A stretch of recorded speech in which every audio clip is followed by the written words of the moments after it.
Welcome team to Move Better 55 Plus Mobility Week. You saw that study. I don't know if you read the study. I know some of you like reading studies, so I always attach my resources.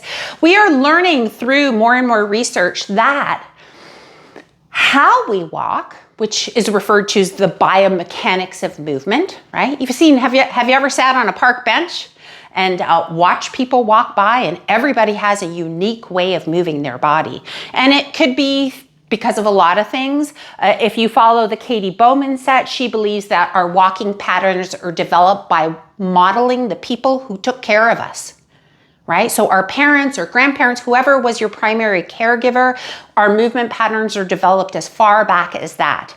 And then this thing called life happens. And we have a sports injury when we're a teenager. And then we do something silly on a trip to Mexico involving tequila as a 20-year-old. And then we fall off a bike and et cetera, et cetera. And all of those things change our movement patterns. And those changes in the movement patterns affect our biomechanics. And so this study that I attached on this week's email introduction on Move Better 55 Plus Mobility Week was discussing how they believe our movement patterns are more relevant than our bone mineral density in terms of if we break a bone, right? Because we know that most of us will break a bone due to a fall. We very rarely break a bone just standing there, washing the dishes, chopping the vegetables, building a business, whatever we're doing on a computer. So with that being said, and on that premise, I want us all to listen to our body today, because I know we're all coming at this class today with different things going on in our body, but we're going to deal with the biomechanics of movement through Mobility Week. And that is going to involve a blanket or two, a ball, a heavy weight, which is relative to you. I picked a 20-pounder today. We're going to be holding it on the end like so. I'm also requesting that you have either a yoga block, or if you have like a foam roller, and if you don't have it, we'll fake it and figure it out, a chair and a cookie sheet. I know, it's all very strange. What we do know that what can affect our mobility, also we can make changes to those mobility by resistance training, working on our gait mechanics through aerobic endurance work, and then of course balance training. So we're gonna start to help minimize our risk of fall on our back, supine with our head supported. Now I just wanna preface this that if you have difficulty lying on your back with your legs at tabletop. So just for reference, tabletop position is this. So if that is difficult for you, you're going to have your chair nearby. Additionally, you're going to have a blanket or a yoga block that you're going to place in between your knees. So head supported, lumbar spine supported in any way that helps to mimic the curves of your spine. And then that yoga block and potentially a chair. And just pause there for a moment. So now we're getting started. Hey, Deanne.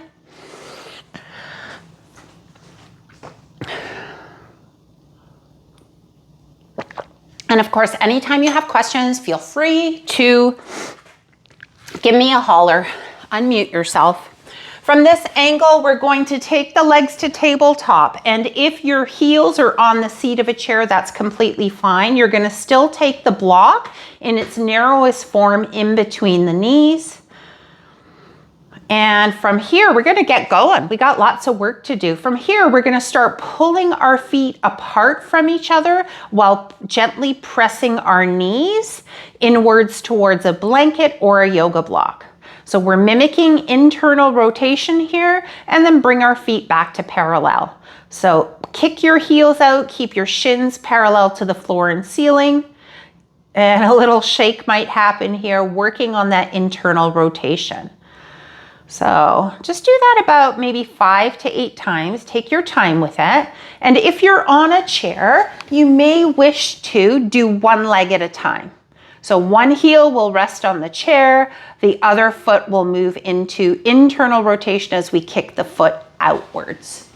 So let's see what that looks like. Allergy season, Dina. So 5 to 8 times. Lower your shins for me a little bit, Maureen, so they're parallel to the ceiling. And keep your knees over your hips if you're able. Yeah, good. So, Vicky, can you bring your legs to tabletop for me? Or if not, then you're just putting, yes, good. And now, yes, exactly. Let's see, Carol. Good. And if you need a rest, take a rest. I don't expect you to stay up there while everybody finishes their repetitions. Jenny, you'd have to bring your knees closer to your body. That's going to put a lot of strain on your low back. There you go. That's better. Yeah. Ah, interesting. All right. And conversely, take the block out now. Bend your knees and put the soles of your feet together. So thighs, hey Gail, thighs are together. No, feet are on the ground. Feet are on the ground. Legs are together. Yes, you're going to come into butterfly pose. So from here, you're going to lie on your back. Your knees are going to be bent and just let those knees fall open. So this is the opposite, right? So bring your knees back up. Bring your knees nice and wide. So you're flapping the butterfly wings, getting a little bit of external rotation. And you'll do both legs at the same time, Dina. So not one leg. Yeah, both legs. So keep both hands on the top of your hips for me in this variation team to notice if there's any listing to one side. So there might be a tendency if you have more rotation on one leg for your hip to get heavier, and we're trying to minimize that. So Deanne, the block was in your knees at first, and now you're in cobbler's pose. So the second posture is lying on your back, no block, and just let your knees fall open and then close. So this is the opposite of what you were doing, which was internal rotation with the block. Now we're external rotation. We'll give you 2 more times. Yes. Good. And then bring your legs back up. Extend one arm over your head, turn to your side, and come up to 4-point kneeling. If you need to support your body in any way, if you want to put your hands on the seat of a chair instead of coming on all fours, that's completely fine. But I want you to actively push the ground away, get a little bit of tension in through those abdominals. And as you do that, stay really strong. Try not to list to one side. Extend your right leg. Good. And then from here, you're going to rock your heel back and then point through the toes. So heel reaches, toe presses. Just a couple of times. We note that our ankles have a bit of an effect, maybe a lot of effect on our biomechanics of movement, of walking, which again, they're suggesting is the #1 way people fall. But not just any walking, right? We know that we walk in different ways. We know that pain in our body affects how we move. And then from here, we're going to make ankle circles. The heel is now going to circle around the big toe. So the ankle circles, the heel circles around the toe in one direction. Try about 4 or 5 in clockwise. And then 4 or 5 in counterclockwise. That's it, yeah. Good, Deb. Try to straighten your elbows. Keep them straight. Good. Back of the neck is long, so we don't want the head to be heavy, so supporting the neck. And once you've done 5 and 5 on the right leg, then simply stretch out the left leg behind you. So yeah, our pain in our body, you know, sometimes we have issues. I have ankle issues, and that affects definitely my body and how it moves. A little bit more discomfort in leaning on the right side of my body when my left ankle is bothering me, which again can increase the likelihood of a fall because we're not walking, you know, optimally. And then from here, start your circles after you've done your heel and toe point. Trying to get those Rice Krispies out of the ankle.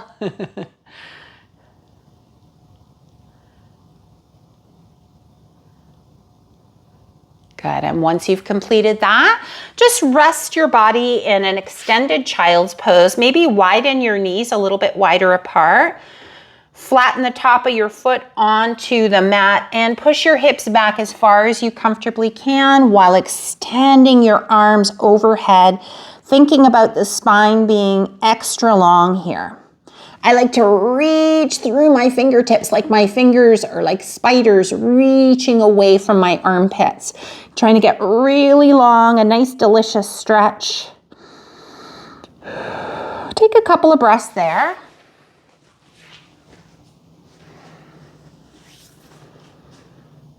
And then walk your hands back towards your knees. Maybe come up into a kneeling position before stepping one foot forward. And then to get up, we have to push into the ground, right? That's a lunge, if you will, which has a different gravitational force than walking. I'm gonna send that chart out today. I'm gonna find it and put it in so you can see those gravitational forces. And now we get to grab that ball. So again, for those of you who have issues with your foot currently, we know that maybe adding pressure isn't ideal. So maybe just think about walking around your space for now. Just really focus in on articulating in a pain-free range of motion. Heel, big toe, push off, press. That's how walking works. Ideal. And so we're just going to take the ball underneath, just like one of our recent videos that you received on balance training. I promise your last one is only going to be 10 minutes. And you're just going to move that ball around the surface of your foot. You can even press your toes into it. And again, if your ball is specifically really, really harsh and heavy, like dense, just be lighter on it. Don't press quite so hard. I actually heard of someone who pressed so hard on a lacrosse ball, they broke a toe. Not a good thing. Or actually it wasn't a toe, it was a bone in their foot. So, you know, those bones in our feet are teeny, teeny, tiny. So be gentle with them. And I like a little bit of rubbing action back and forth from toe mounds to heel, feels delicious. Also thinking about the inner outer edge of your foot, pressing there. Particularly, I feel the outer edge of our foot could use a little bit more stretching, if you will, than the inner edge. That could just be me. And this is what I love about our dialogue before class team. Switch feet, please. And if you need a chair for support, you know you can do that, okay? Again, if you are walking because you can't do the ball press, that's great. Focus on articulating your feet and gazing straight ahead. But I think of our discussion earlier on gravitational forces and how we said, well, we beg to differ, or I think this, or I think that. And ultimately, I love the idea that we explore and we discuss these things, right? Because you are the researcher of your own body. So all the studies in the world that we pass around to each other, they're really great information. They help us to learn, but absolutely you have to make it applicable to you, right? So all these discussions, explorations are really impactful on your everyday life. So rolling maybe back and forth, and then you can give the ball back to your dog, Deanne. All right. That felt really lovely. I want you to, for now, although we will use this shortly, you're gonna move it off to the side so it doesn't become a tripping hazard. Now we're gonna think about, again, for those who are unable today, think about maybe some more ankle circles, get back onto quadruped, just focus on the ankle mobility right now as opposed to your foot. We have a member here who has a broken toe, so I'm just making sure that we're all staying safe. From the back, we're gonna do some heel raises. I want you to try and focus specifically on my ankles. And notice if I don't put any effort into what I'm doing, my ankles tend to do what? Unmute yourselves. What do you see? Someone unmute themselves, or I'm going to keep going. Can you see? Right. So that is a very common thing that occur because of imbalance. Well, many factors, in fact. I want you to focus now on being a lot slower so that your ankle stays neutral and your heel goes vertical. Right? So this is a lot different than this bloop bloop action. I don't know what we're gonna call it, heel kickouts. So we're gonna minimize the heel kicking out. Instead, the heel stays directly behind your ankle as you go up and down. And you can check that yourself, but I'm gonna also ask you to manage to stay tall. So instead of hinging at the hip or leaning forward on a diagonal, try to keep your shoulders over your hips, over your knees. That's gonna load the ankle joint a little differently than if you were on a diagonal. Good. Perfect, Deanne. That's it, Jenny. Watch that right heel. It's really hard to tell from that angle, but maybe that right heel looks like it's kicking inwards a little bit. Yeah. And it might feel different, right? Tuck your chin in, Vicky, for me. Yes.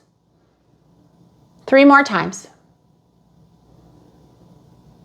2 and 1. Fantastic. Moving on, inner and outer edges of feet. We're gonna press all the weight into the pinky toe side of your foot. Just stand there. If you need to hold on to something, go ahead. And then flat foot and inner edge. And I want you to really exaggerate in a pain-free range of motion. But I want you to watch what happens to my knees when I press into the inner edge. That's it. Jackie's like, my knees are knocked. Right. And if I go onto the outer edge of my foot, I kind of start to turn bow-legged. Okay? So think about that. If I press a little bit more weight on the inner edge of my feet, my knees knock. And if I press weight into the outer edge of my feet, my knees bow. So think about our shoes and where we have the most wear and tear and how that can affect your knee joint, right? The knee would not be loaded if I walked with a little bit of too much weight on the inner edge of my feet. So the wear and tear would be different on my shoes, so why wouldn't the wear and tear on my knee joint be different? It wouldn't be the same, right? We're gonna wear that joint differently depending on how we walk.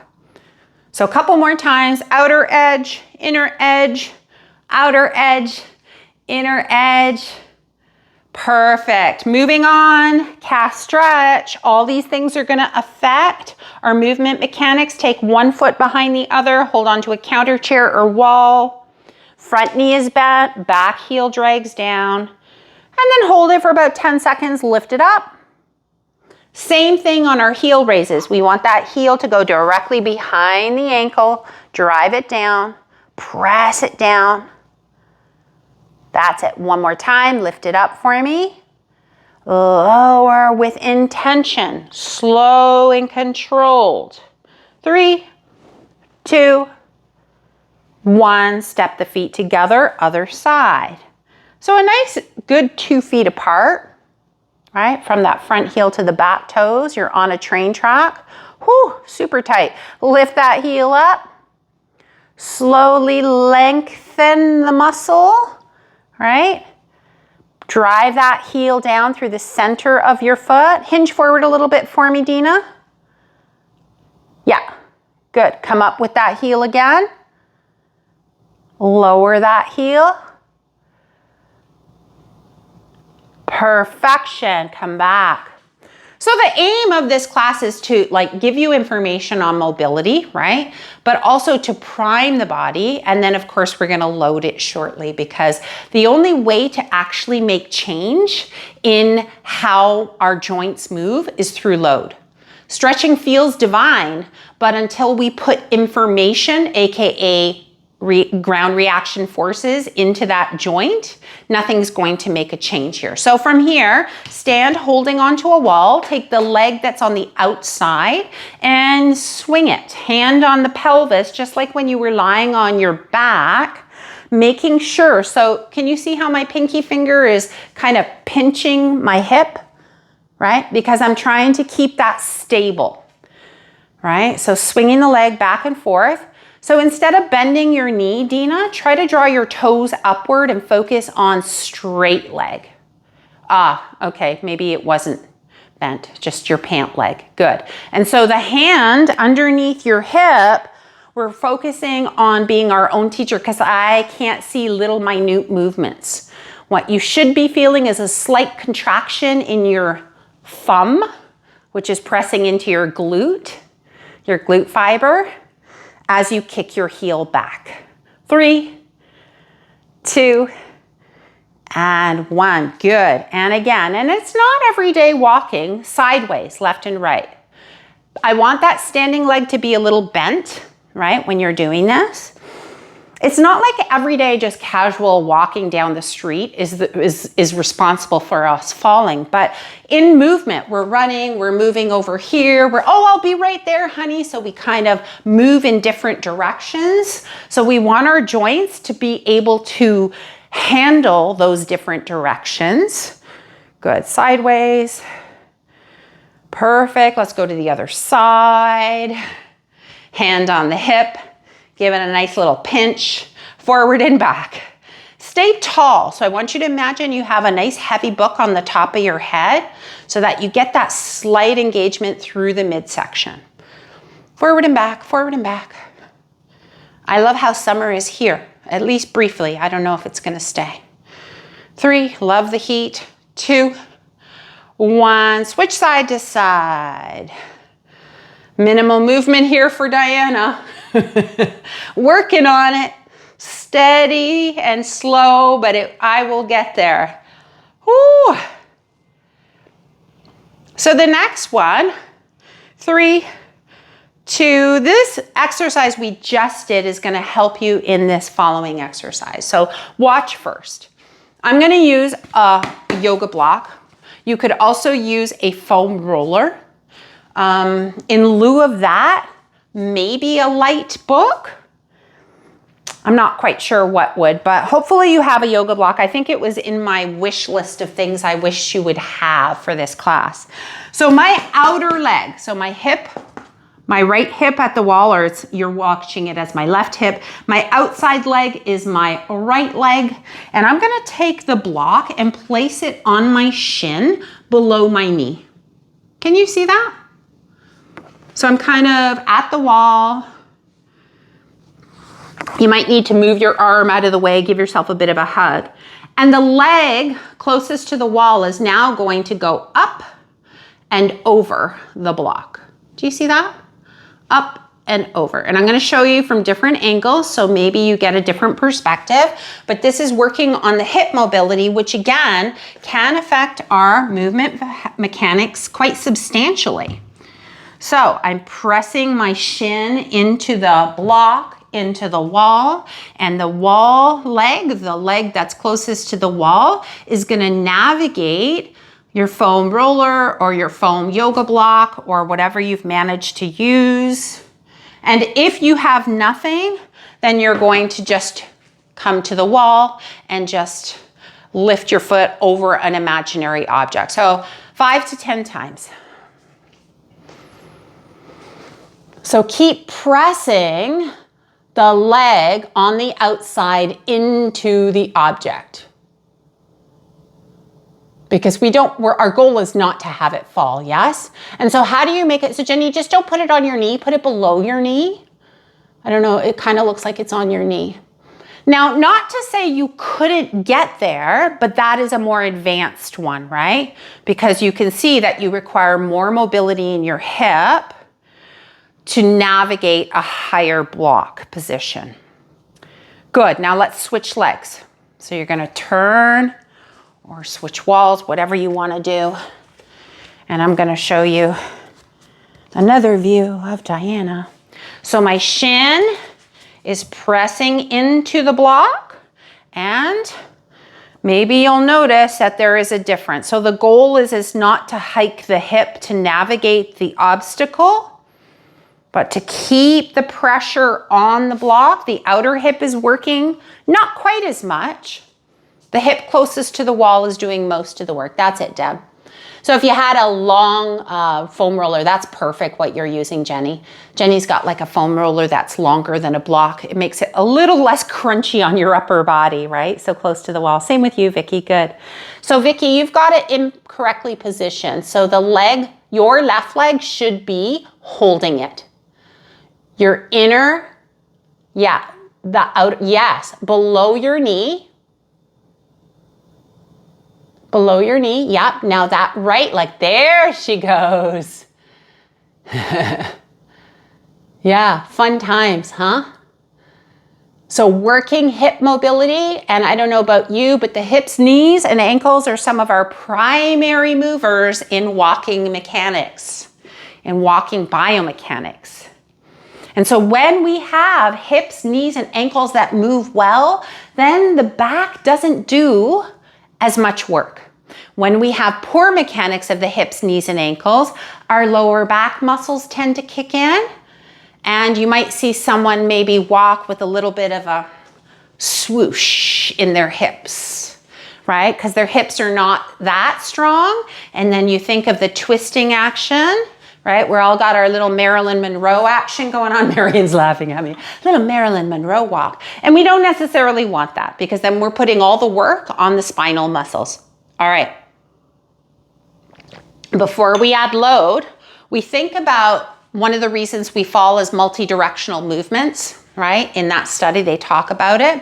So what I want you to do is play with lunges. We know we can lunge forward, we can lunge to the side, and we can lunge backwards. So we're gonna just play with one leg. Pick a leg is going to be the mover. And that leg is going to lunge, not just forward, side, and back, but there are many movements to try and achieve. If you imagine a clock on the floor, right? And I am moving my left leg, so I'm thinking of 12 and 2 and 4, etc. So just do one leg for a moment and practice catching yourself, right? And rebalancing, right? That requires core, but it also requires a lot of movement in our lower body. That's it. Maybe sit back a little, whoop, catch yourself. Maybe you land just on your toes or the whole flat of your foot. Good. Let's go to the other side. So other leg, all the parts of the clock, 11, 10, 9, 7, etc., etc., etc. Good. How many people here did their last balance training video yet? Anybody? Hands up? A few people? Not too many.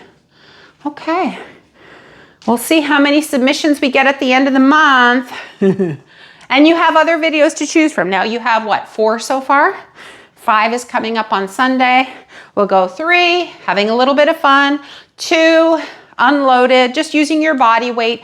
And 1, perfect. Now grab your heavy weight.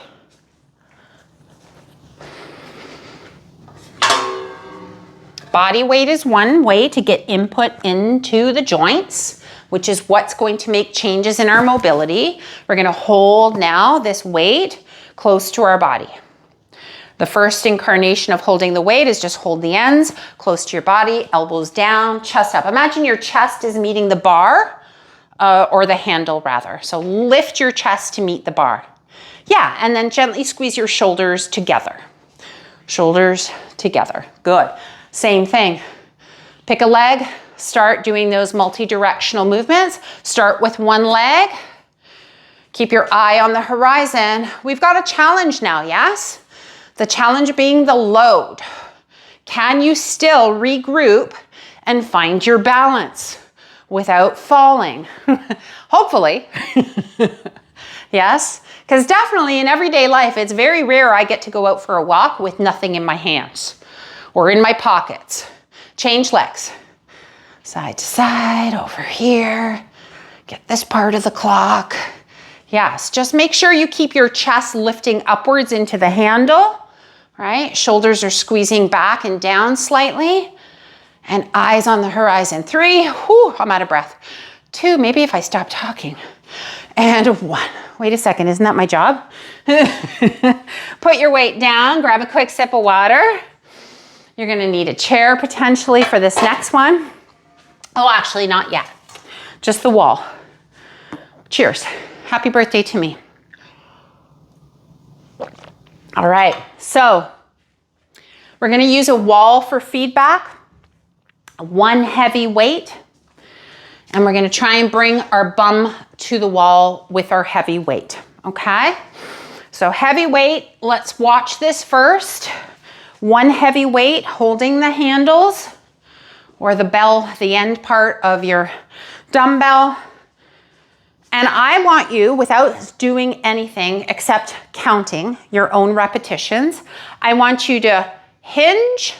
That weight is gonna stay sliding down my legs towards my knees as my bum hits the wall, and then sliding up my thighs towards my hips with my arms straight. Same thing here. Imagine squeezing shoulders, lifting chest, butt cheeks to the wall. And if your bum hits when you've just hinged a little smidge, walk away from the wall. Yeah, so hinge and up, and do a count. I'm gonna give you a couple minutes. How many could you do with that weight? So walk away from the wall, Maureen, or you're forced to squat. And I want you less in a squat, more of a hinge. So bring your bum behind you like you wanna scoot. Yes, that's better, better. And if you find you can't touch the wall, then perhaps you're not close enough to the wall. So Vicky, walk away from the wall and don't lean on the wall. So walk away from the wall, yep. Now hinge. Yep, and come back up. And I'd say that you could probably walk even farther away, Vicky. Yep, just because I can see your movement pattern. Yes, go, go, go, go, go, and up. Yes, try to keep your arms straight and slide that weight down your legs, Carol. Instead of using your arms, you're using your glutes. When you think you've had enough, you're going too far, Jackie. We're not trying to touch the floor. We just want to hinge, right? At 90 degrees is the most I want to see in this class, in a hip hinge. Yeah, that's good. Beyond that is a bonus, but not what we're looking for. Same with you, Deanne, a little farther away from the wall. So when you're done, Carol, arms straight, down on your thighs. So like you're resting the bag on your thighs. Yeah. Unmute yourselves and tell me how many repetitions you just completed. Just yell out the numbers. I don't really care what they are. Well, I do, but okay. Okay. 10, 20, 12, 15, keep going. 13. Okay. Okay. Okay, good, thank you. So I've got anything from 10 and up. Here's what I have to say for those who are here and those who are watching recording. If you did more than 15 repetitions, your weight is too light. If you did 15 or less, your weight is on point. So make the change, because nothing will change in you if you keep at that weight doing 20, 30 reps, okay? Again, the movement is, whether you're using a bag of books, and you're gonna do, let's just go with 10, because that seemed to be a good number. 10 reps, stop, take a drink, give me 10 more.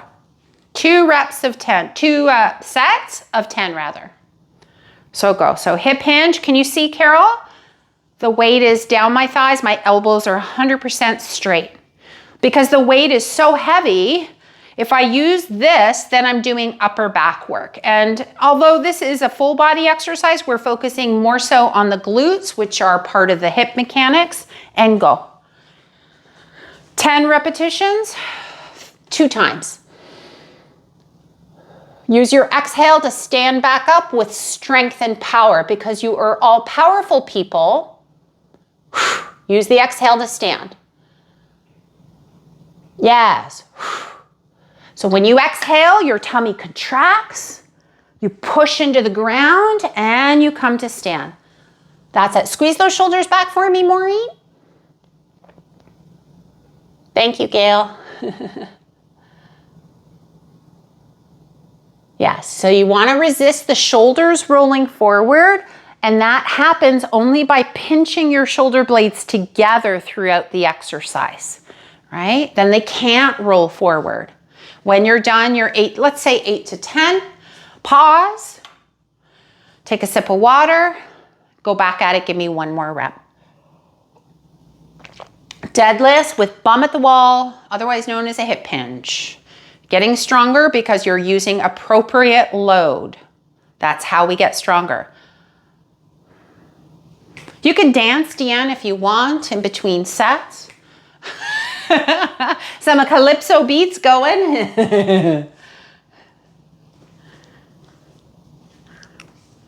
All right, doing good, team. Take your time.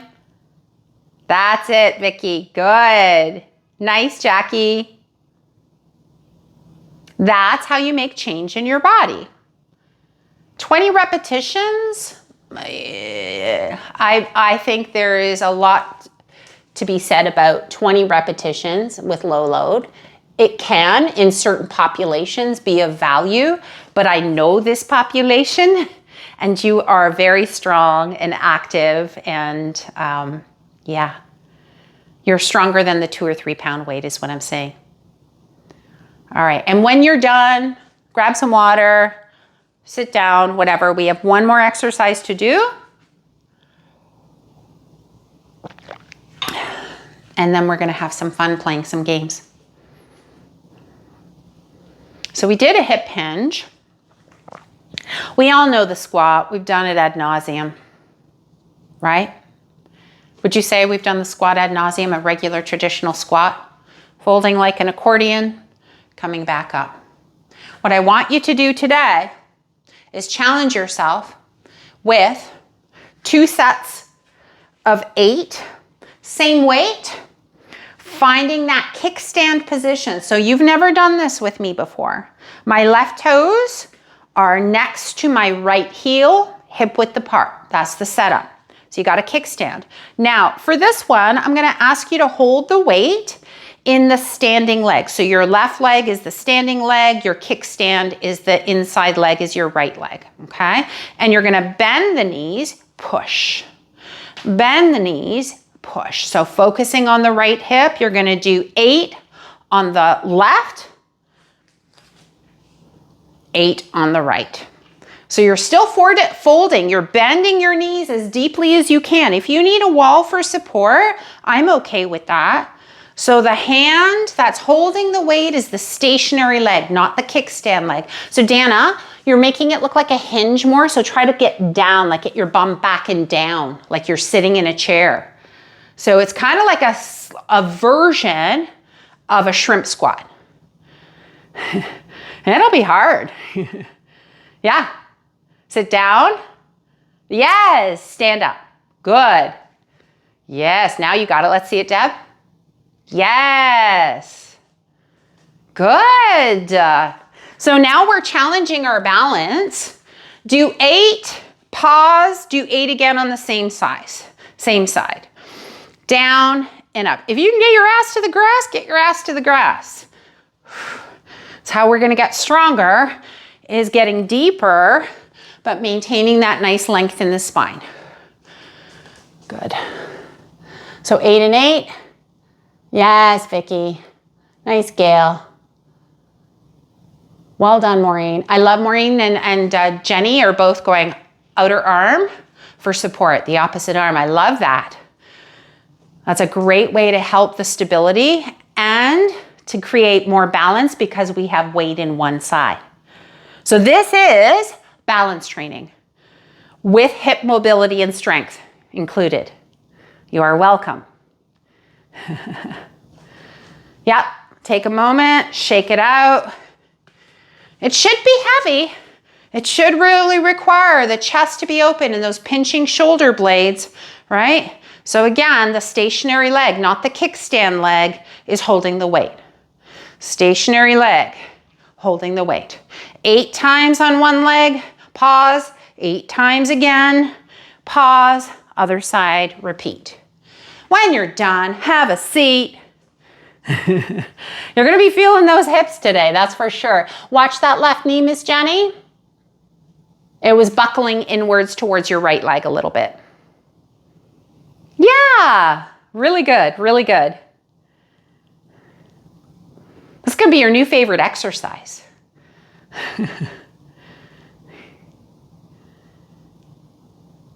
Let's see, Carol. Very good. She's got this one. It's like you're curtsying, kind of, sort of.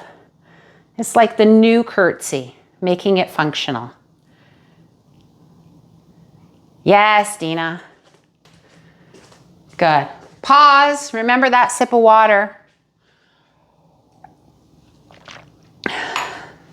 Second to last exercise is fun, fun, fun. I'll let you finish up. How did you feel with that exercise, team? Did it feel okay? Did it feel challenging?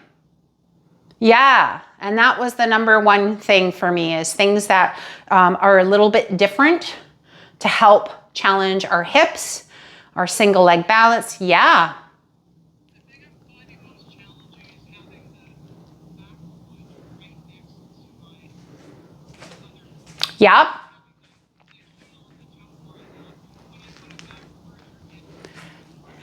Correct. I prefer not. I want it to be hard. Yeah, I'm trying to make it challenging. And you know what? If it means not doing it as opposed to doing it. So the question was, just for our replay community, is that it's really challenging not having a deeper stance, right? So this would be super deep. We've done that a million times, right, Dina? But that's not a squat. That's a lunge, right? Yeah, same though. I still want the heel lined up with the toes, hip width apart. Yeah, so if that means you're going deeper or not as deep, that's okay. But it's just because we're trying to mimic a squat on a single leg variation. Yeah, okay. So as opposed to the longer stance, even if it's 3 or 4 inches, it's starting to get more into the mechanics of a lunge. Where'd my weight go, she said. Okay. Any questions or comments on that movement? Because we're moving beyond the weights right now. We want an unstable surface. So very much like the video you received this week, except we're going to add a little clock yourself to it with multi-directional movements. So get an uneven surface, and that maybe swooshing up a blanket, or if you have a pillow nearby, go ahead and do that. And I want you to stand. And hopefully it's not flat and level. That's it. So already you have to balance, and I'm balancing with one hip deeper than the other. But you know, sometimes this happens when you're out in the wild, on a trail, or even on a city street. God knows those sidewalks are a hot mess. And so we know that when we're standing on this, we're going to be the center of the universe, or a clock. 12 in front, 6 behind, 9 to your left, and to your right is going to be 3. And then of course the numbers in between. So I'm going to ask you to keep one foot.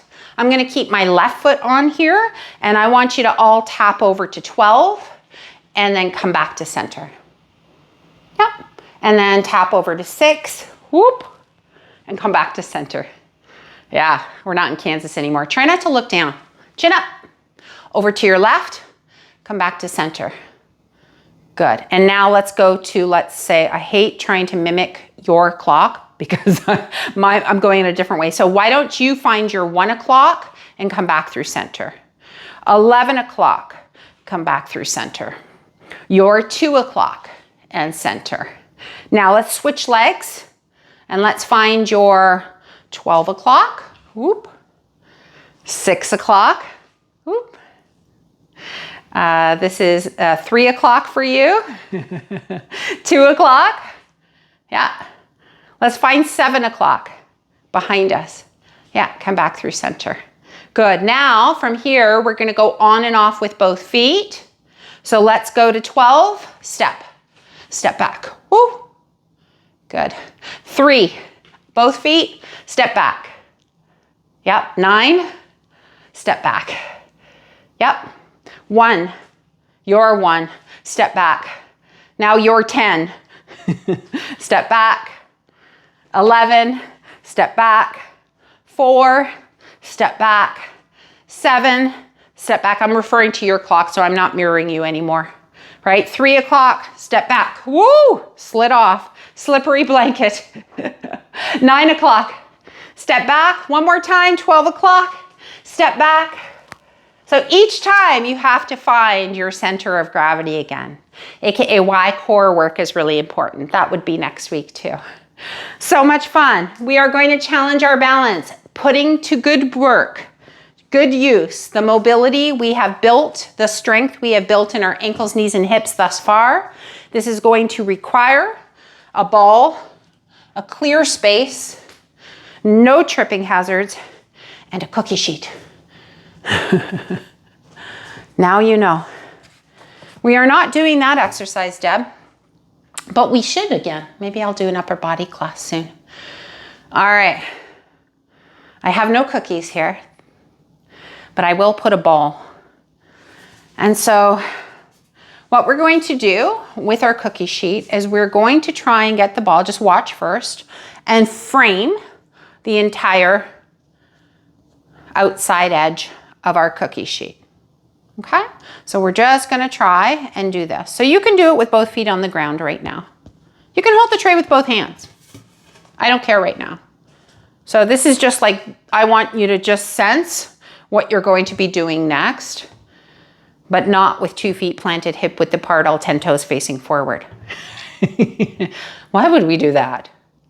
Listen, the bottom line is nobody ever fell from just standing. So why would I practice my balance like this? Yes? So from here, choices are as follows. Kickstand, right? Or entire foot off the ground. How could we progress this if this was easy? We know that that unstable surface is going to make it 10 times harder. But right now, 1 foot on the ground, hold your tray out, and I want you to go ahead. Strength and mobility. Can you feel how that standing leg is just constantly readjusting, recalibrating, depending on what we are doing with our upper body? So all those little tiny, tiny twitch fibers, those muscles are just firing, sending messages to our brain, pew, pew, pew, like a pinball machine to fire and to work. But we are ready for the challenge. But I need to put both feet back down now. Can you feel the burn? Okay, that seems really easy. We're gonna progress, but let's give the other leg a try, okay? So again, either kickstand, shoulders back, chest proud, line your tray with your ball. This is stage 1. Oh boy, how you doing? It's fun, wow. Change directions. Keep going in the same direction. That might change your balance too, right? Muscles are firing, trying to keep us upright. Our feet are working strongly. Those muscles are really working to not fall. Both feet on the ground. Pause. So the next incarnation of the balance challenge is as follows. We are going to take the ball in one corner. It is going to traverse to the opposing corner, maybe come across the bottom edge and do the same thing. So we're just trying to make X's on our tray. You can do it with both feet first. Yeah, and then you can go make cookies after. So with both feet down, can you do it even? And if you can't, that's okay. Just go back to the, tracing or outlining the entire cookie sheet with the ball. Whoop. And that is the worst thing that's gonna happen today. And now that you got it, you're like, okay, she can do this. You're gonna come into an uneven surface, whether a kickstand or you're gonna come off 1 foot. For those of you who are keeners and you already want to try that uneven surface, by all means, knock yourself out, give it a try, and try to breathe in the process. Trying to have fun, right? You know my tag is move better, feel better, have fun. If you're not applying all those 3 things in a workout, I don't know, are you going to come back again and try this again? maybe with a loved one, grandkids, partner, bestie, whoop. And so I had the organization I was working with, volunteering with yesterday at a wellness fair. Big fancy director of the organization, the government organization, was doing this in his fancy suit and laughing while he was doing it. He's like, what is this crazy person from Osteoporosis Canada making me do? Fall prevention strategies. The goal is keep you upright, allow you the strength and confidence to practice best practices, but also to strengthen those muscles so that our movement patterns keep us upright, our strength keeps us upright, and all these crazy things that we do can help us off of our mat, right? So that we can catch ourselves. There's always experiences in life that will make us, you know, like we talked about one of our members falling recently. That was, any person would have fallen in that particular situation. But hopefully she's strong enough to bounce back up and it's just some bruising. And again, we want to try and have fun while we're doing it. Did you have fun? A little bit? A little bit. Yeah. All right, nice job, team. Let's find our way on our back. Let's just give a little bit of a stretch, a little bit of love. Support yourself with your towel, with a blanket, and we're just gonna have a little bit of a stretch of our hips and low back, and of course, a little bit of mindful moments at the end. So from here, we're gonna start, support your head in any way that, again, keeps that spine neutral and keeps those shoulders on the ground. And then from here, just hug your right knee in towards your chest as you extend through the heel of the opposite leg. And just take a couple of breaths. So everything that we do, everything our body has experienced, make some ankle circles while you're here, team. Changes how we move. So one week it's a broken toe. Another week it's a blister because you had a brand new pair of shoes and you danced the night away at a wedding. Do you know what I mean? Every little thing that occurs in our body, calluses change how we walk and how we move. Bring that leg that's on the ground and bend the knee. We're gonna come into a figure 4 stretch. So taking your left ankle on top of your right knee. And again, you can either bring your right heel closer to your seat or you can go ahead and bring your thigh inwards towards your body. So whatever works best, keeping your tailbone heavy. So thinking about this, perhaps if you have an injury and you're dealing with that right now until it heals, maybe think of your movement mechanics in a more mindful light, team. So think of that blister on your toe changing how you put more weight on the opposite side of your body. Maybe that could make you walk a little bit more mindfully, slower. Just a thought, so that we minimize our risk of falling. Take another big breath in. Exhale, let it out. And let's switch sides. So your right knee comes in towards your chest. You give it a little bit of love, a little hug, and then drive the heel of the opposite leg straight away from you so that leg is as straight as can be. Ankle circles on that right ankle until your body is well rested, well healed. And then you can return back to that zone 2 cardio you're trying to get on your walks. Full breath in, fill up your belly, fill up your waist, your back ribs. And then bring your left foot back towards your seat. Come into your figure 4 option, either foot on the ground or thigh in towards your chest, whatever feels best here for you. So keeping our hips mobile and strong, knees same, ankles same, right? Not only does that help to minimize our risk of falling, but also reduces the load that your spine takes, right? It is happy to pick up the slack when those joints below are not doing their job well.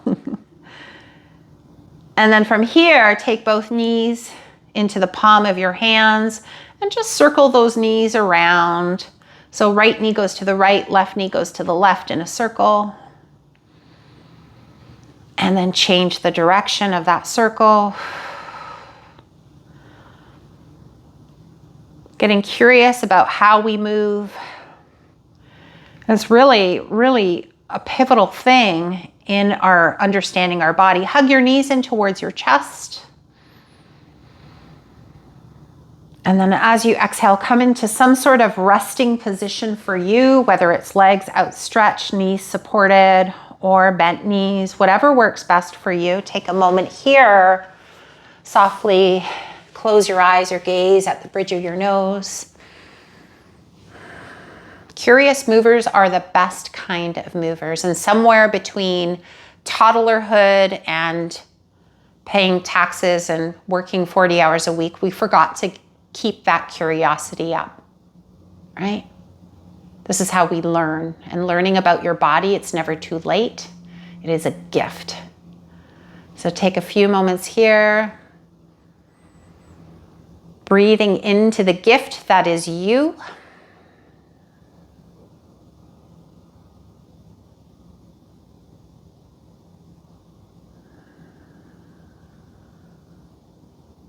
Not being afraid here to take up space with your breath in your room.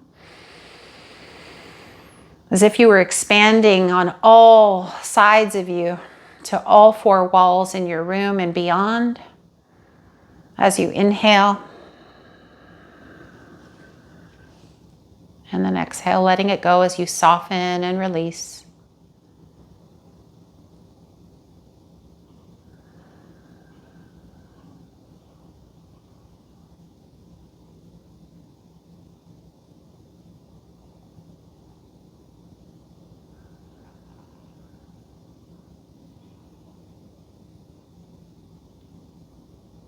My goal here for you is to create curious movers, not fearful movers.